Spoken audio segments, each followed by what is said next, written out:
Mainit na balita. Kung ito po ay na-take up, sana po ay mabilisan pa para kaagad po ito ay ma-review at magawan po natin ang paraan dahil ito po ay kahilingan ng mga kasamahan po ng ating Fourth Estate, Mr. Speaker. Tama po. Napakaganda pong suggestion po niyan. Since kayo po ay malakas po sa Senado, baka pwede pong sila pong sabihan ninyo dahil wala po tayong counterpart sa Senado. Tapos na po tayo sa amendments natin. At yung pong privilege speech niyo kanina, pagtanggal po ng media, personalities, pag dumarating ang inventory time, pag mayroong buybacks, wala na po sa provision. Pagdating ho natin doon, Mr. Speaker, we will do that. Yun. But Congratulations po at inamin nyo na talagang panalo na kayo sa Senado. I'm very happy that a colleague of ours will be in the Senate soon. But Mr. Congressman, we do something about it. We have done something about it. In the committee level, ito pong Section 21 na hinihiling ninyo ay wala na po. Therefore, Mr. Speaker, the correct manifestation should be, we request that the Senate should fast-track this House version of RA 9165. That, I think, is the correct manifestation, Mr. Chair. I would like to find out from the good congressman if you are a member of the Anti-Drugs Committee. no, I am not my distinguished colleague. I am not a member of any committee right now since I am part of the deputy majority group, Mr. Speaker. And if you are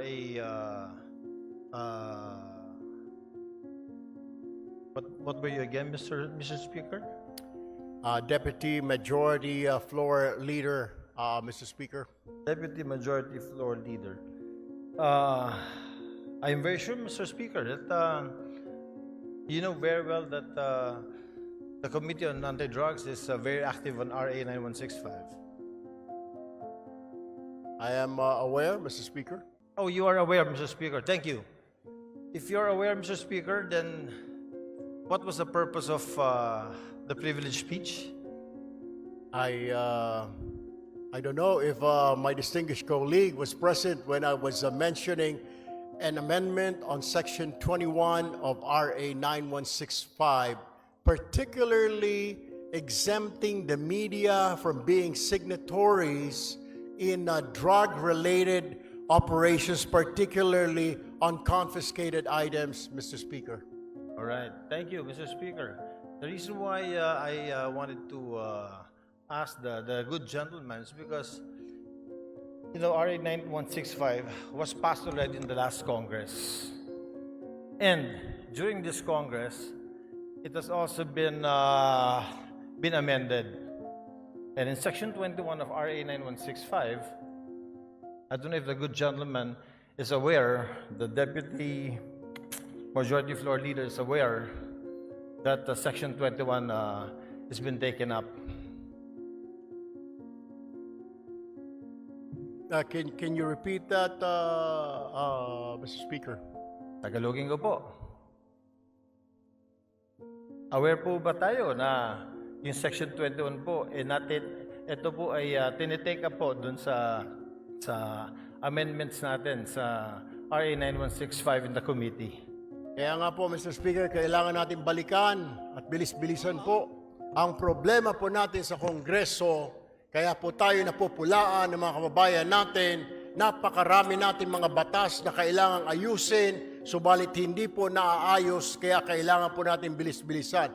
Kung ito po ay na-take up, sana po ay mabilisan pa para kaagad po ito ay ma-review at magawan po natin ang paraan dahil ito po ay kahilingan ng mga kasamahan po ng ating Fourth Estate, Mr. Speaker. Tama po. Napakaganda pong suggestion po niyan. Since kayo po ay malakas po sa Senado, baka pwede pong sila pong sabihan ninyo dahil wala po tayong counterpart sa Senado. Tapos na po tayo sa amendments natin. At yung pong privilege speech niyo kanina, pagtanggal po ng media, personalities, pag dumarating ang inventory time, pag mayroong buybacks, wala na po sa provision. Pagdating ho natin doon, Mr. Speaker, we will do that. But for now, we really have to look into this, maybe push on and convince our counterparts in the Senate to pass this law immediately. Matatagalan pa po tayo kasi dadaan pa po tayo ng eleksyon. Pag hinintay po natin na umabot kayo ng Senado, ay isang taon na naman po yun. Congratulations po at inamin nyo na talagang panalo na kayo sa Senado. I'm very happy that a colleague of ours will be in the Senate soon. Pero ibabalik ko lang po, Mr. Senator, na ito pong hinihiling ninyo na tanggalin natin or i-amend natin sa Provision 21 of RA 9165, eh matagal na po naming tinabaho ito sa aming komite at tinanggal po talaga po namin to.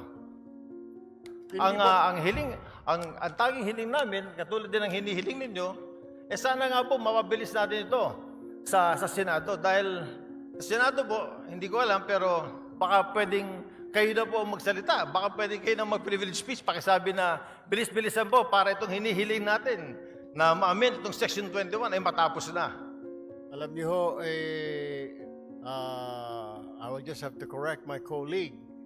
Hindi pa po ako senador, Your Honor. Ako po ay isang mambabatas, ako po ay isang representative, hindi pa po ako senador. Do, tumatakbo po ako senador, nais ko lamang po linawin na ako po ay isang congressman. Correct. Ako po ay member ng ACT-CIS party list at hindi po ako senador. Baka ang inyo po ibig sabihin, yung aking po nakatatandang kahuya po, siya po yung senador. Pangalawa, kaya ako nga po pinapabilis-bilisan para marinig po tayo sa Senado. Nabilis-bilisan po nila dahil ito po ay hindi pa naman batas.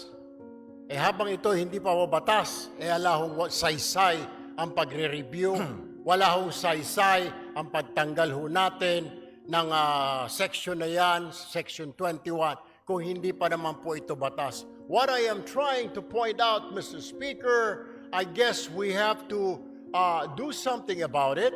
And para marinig ko, kaya ho tayo nagpa-privilege speech para marinig po tayo sa Senado. Now, we are waiting for the decision, Mr. Speaker. If I can only do a privilege speech in the Senate, then I will do so. Unfortunately, I'm still here, a member of 19th Congress, Mr. Speaker. Salamat. Salamat, Mr. Congressman. Sinabi ko lang po yung sinabi niyo na gagawin niya pagdating niyo po sa Senate, inulit ko lang. But Mr. Congressman, we do something about it. We have done something about it. In the committee level, ito pong Section 21 na hinihiling ninyo ay wala na po. Alam niyo ho, Mr. Speaker, ito po ay nasa committee level at tulad po ng sinasabi ko, kaya ko nga po I am pushing for it, na bilis-bilisan po natin. Marami po tayo mga batas na pending po ngayon, hindi lang po itong 9165. Marami pong kailangang reviewin. Ang kailangan lang po natin ay bilisan po dahil ang taong bayan ay nag-aantay po. At hindi po tayong ika nga ay pwedeng manahimik o kaya mag-relax dahil po nakatingin po sa atin ang ating mga kababayan at gusto po nila na bilisan ang pagpasa, pag-review, whatever, ang ng mga batas po natin, Mr. Speaker. Therefore, Mr. Speaker, I think the correct manifestation should be, since the requested section is to be amended, and it has been replaced already, Mr. Speaker, is that the correct manifestation should be, we request that the Senate should fast-track this House version of RA 9165. That, I think, is the correct manifestation, Mr. Chair. I will take that, Mr. Speaker, but what I am saying is that the reason why I stood up today to remind not only our members here, but also our counterpart in the Senate, because I am sure they're also reviewing what we're doing here and watching us, to fast track. Kung meron man, kung nandyan na po sa kanilang mga kamay, na bilisan, because we cannot dictate them. We can only suggest, Mr. Speaker. We can only tell them and inform the public that we already did this. Tama po ang ating kasamahan na sinasabi niya pong Ni-review na po yan, inalis na po yan, para malaman po ng taong bayan na wala na po yan, wala na sa kamay natin, yan po ay nasa kamay na ng Senado para bilis-bilisan po nila. And that is the purpose of my privileged speech this afternoon, Mr. Speaker, my dear colleague, sir. Thank you, Mr. Speaker. Oh, I thought amending Section 21 was the main thrust of the privilege speech. I didn't know it was to fast track the House version of 9165. But nevertheless, Mr. Chair, yun na rin po ang hinihiling natin. Since yung nire-request po ng colleague natin na tanggalin po sa Section 21 yung pagsama ng media kapag po nag-iimbentary sa mga bypass sa mga nahuli na ay wala na po sa committee level. Wala na po, pumasa na po sa atin. Sana po another privilege speech from our good colleague will tell the Senate, bilis-bilisan niyo naman kasi binilisan na po namin. I wish I can, we will do that, Mr. Speaker, para makarating po itong ating mensahe sa kanila. Hindi naman natin pwede sila pong utusan, Mr. Speaker, kundi tayo lamang po ay pwede nating sabihin na nag-aantay po tayo. Kung naipasa na po natin dito sa Kongreso, then ang problema po ay nandoon. I guess we'll have to do or I have to make another privileged speech, Mr. Speaker. We shall await the next privilege speech. Thank you, Mr. Speaker. Thank you, Mr. Congressman. Maraming salamat po. Magandang hapon.